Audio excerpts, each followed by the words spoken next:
Chapter 11, Part 1, we're going to cover payback and accounting rate of return. And what you're going to do is a large corporation will have numerous divisions come to them with potential projects, and they have to have a way of assessing them, and they have to have a way of comparing them in similar light. And that's what all of these approaches are going to do. So, again, capital budgeting decisions are usually the most difficult, and again, because they have limited funds, they only set aside so much money they're going to invest in new projects. The outcome is uncertain. Large amounts of money are usually involved over a long period of time, and it may be difficult to reverse the opinion. So, what we have here is we're going to make an initial investment where they're going to use it. We're going to have sales and expenses, and then we're going to get rid of it, and those would be the flows of the cash. Now, one of the ways that we can look at this, and this is the quickest, easiest way to do, is to look at payback, which means how fast do you recoup your cash. This is good for short lifespan investments, or for, again, sooner you get your cash back, the better it is, really, because most of these investments are risky. Then we have the accounting rate of return, indicates profitability of investment. Again, short lifespan investments usually are best. We then have net present value, which we cover in Part 2. Factors in net present value, i.e. it turns future dollars into today's dollars. That's what net present value does. And internal rate of return. Factors in net present value, better for longer lifespan. Now, what we're going to do, again, in Part 1, we're going to cover payback and accounting rate of return. And for Part 2, we're going to cover net present value and internal rate of return. So now let's take a look at payback. Payback.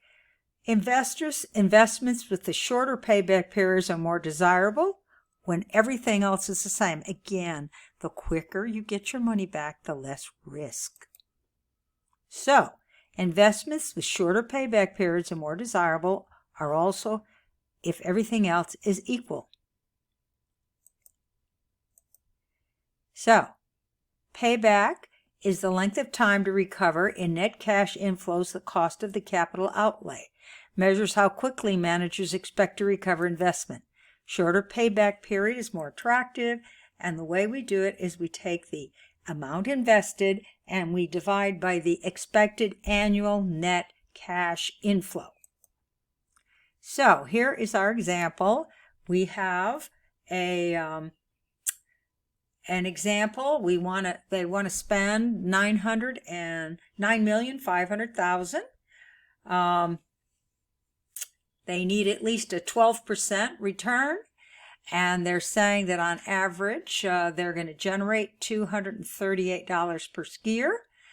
And the average cost is going to be, for each skier, is $134. And they tell you how many ski days there are and how many skiers per day. So we're going to take this calculation. So first what we're going to do is the amount we're going to invest is $9,500,000. And our revenue is going to be the amount, the sale price minus the costs times the number of skiers times the number of days of snow gives you $2,012,000. So it's going to be close to 5 years before we get our money back. It seems a long time for that much money. It's just my opinion. So what about if you have payback period with unequal cash flow? Well, to get the payback period when we have unequal annual net cash flows, we must keep adding in the cash flows until we recover our investment. Now, if there's depreciation, we must always add it back in because we're looking at cash flow. And depreciation is not cash. So let's take a look at our example. We have an initial investment of $100,000. And then these are our net cash flows per year. So what we're going to do is, for the first one, what we're going to do is we're going to say, okay, we spent $100,000. We're going to get $20,000 after the first year. So now our net cash flow is $80,000. Then we get another $30,000, which leaves us with $50,000. Then we get another $40,000, which leaves us with $10,000. And that means in year 4, we're going to be able to start, we're going to recover our investment. So what we have to do is, we know that we've got 3 full years and we've got a part of our 4th year. So we're going to take the amount that's owed divided by the amount of money, cash flow received, and that tells us it's going to take 3.1 years to get our money back. Now what happens instead if that was actually, instead of cash flow, it was net income, and we had depreciation of $15,000 a year? Well, what we would have to do is every time we look at the investment, we have to take our net income plus the depreciation. So in this case, we subtract $35,000 the first year, giving us a net amount of $65,000. The next year, we subtract $45,000, telling us after year 2, we still have not recovered $20,000, but we can see that from in year 3, we have $55,000. Subtracting the 20 means we've recovered our cash in that year. So it's going to take us 2 years plus $20,000, which is the prior year, divided by the amount of cash received in the 3rd year, tells us we're going to recover our cash in 2.36 years. So that's how we do, that's an easy way, is payback. But you got to look at more than that. So payback, it's very easy to use. Highlights risks, especially if the cash is coming later. The disadvantage, it ignores cash flows after payback period, ignores the time value of money. So now let's take a look at the accounting rate of return. So when we're looking at the accounting rate of return, we're going to decide if the expected accounting rate of return exceeds the required rate of return. So it's income divided by the average amount invested. Select investment with the highest accounting rate of return. So it's going to be the initial investment plus salvage value gives us our average investment. And then we're going to take the annual income and divide by the average investment, and that's going to give us our accounting rate of return. So here is an example.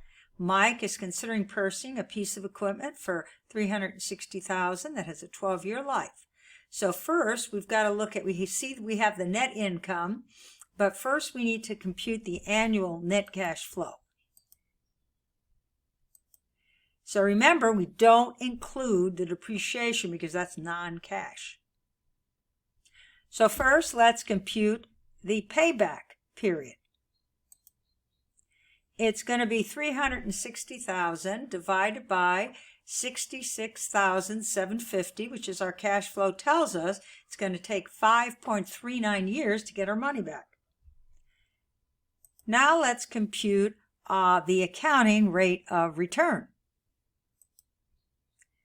We're going to calculate the average investment, which is the 360, there's no salvage value, divided by 2 is 180. And then we're going to divide the net income. Remember, in that case, you include depreciation, is $36,750 divided by the average investment, says that our accounting rate of return is 20.42%. Now, is that good? Depends on what we have to compare it to others. You can't look at it in a vacuum. Comparison of capital budgeting models, accounting rate of return, only method that uses accrual accounting, shows how investment will affect operating income, measures profitability. It ignores the time value of money. It does not directly consider cash flows and their timing. And that ends Chapter 11, Part 1.